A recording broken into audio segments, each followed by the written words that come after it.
Le contre-ténor Philippe Jarouski, qui vient d'ouvrir son académie à la scène musicale, livre un très bel album consacré à Handel.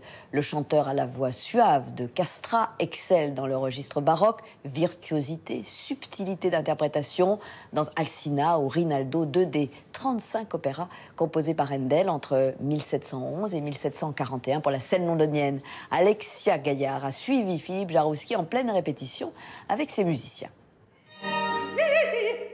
On peut avoir le chouam plus, ouais.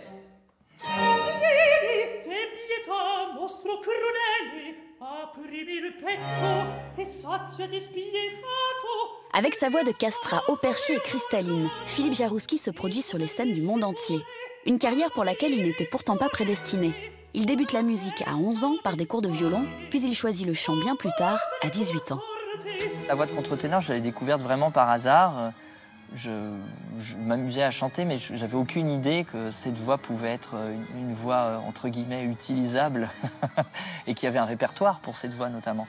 Et voilà, je suis allé à un concert d'un contre-ténor qui s'appelle Fabrice Di Falco. J'ai été fasciné et en même temps, cette petite voix intérieure, c'est le cas de le dire, m'a vraiment dit, mais je crois que c'est ça que tu vas faire toute ta vie.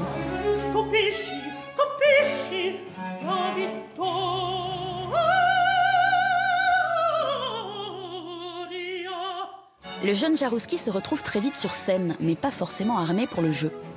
Il y a un contact très direct. Il m'a fallu d'ailleurs plusieurs années pour dompter ça, parce que c'est un contact presque trop direct. Je me rappelle les premières fois où j'ai passé des auditions, où j'ai chanté en public, je me sentais presque nu. Je ne savais pas quoi faire de mes mains, de mon corps, et de regarder droit dans les yeux. Si vous voulez, quand vous faites du piano ou vous jouez du violon, vous ne regardez pas les gens droit dans les yeux. À l'inverse, ce que je trouve très intéressant dans le chant, c'est qu'on se sert de ça. On peut interagir, je trouve, finalement, de façon beaucoup plus directe avec le public. Pour son 15e album, le virtuose de la musique baroque a choisi d'interpréter une série d'opéras de Handel, peu connue du grand public.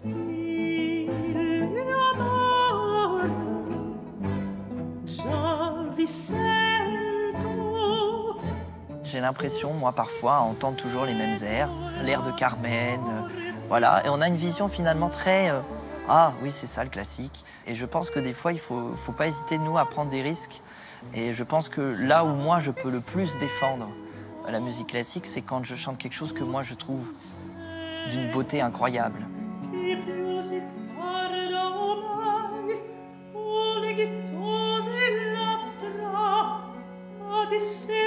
Là, l'artiste, il est à même de convaincre et peut-être d'amener un nouveau public.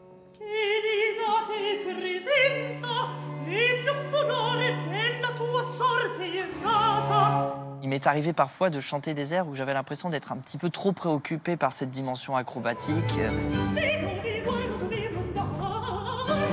J'avais l'impression d'être toujours en train de courir après cette difficulté technique.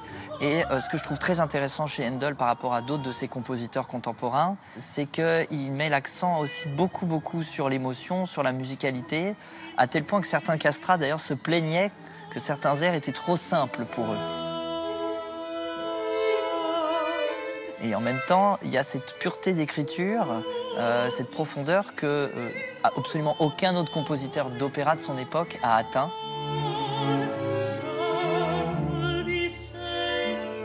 Le chanteur lyrique excelle bien sûr dans le répertoire baroque, mais il ne s'interdit pas le mélange des genres. Sur l'album pop La Momalie, il chante en duo avec Mathieu Chédid. Quand je chante avec Mathieu, je chante différemment.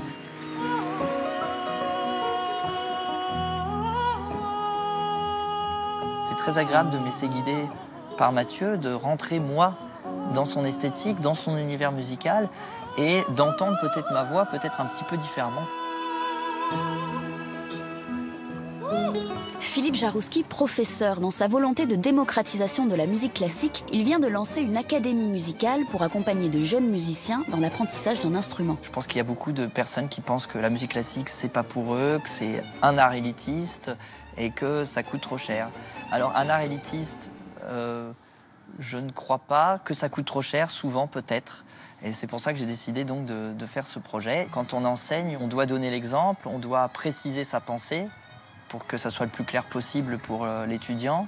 Et finalement, on éclaircit sa propre pensée. Et j'ai l'impression déjà, après ces quelques expériences de pédagogie, d'avoir moi-même progressé en tant que chanteur.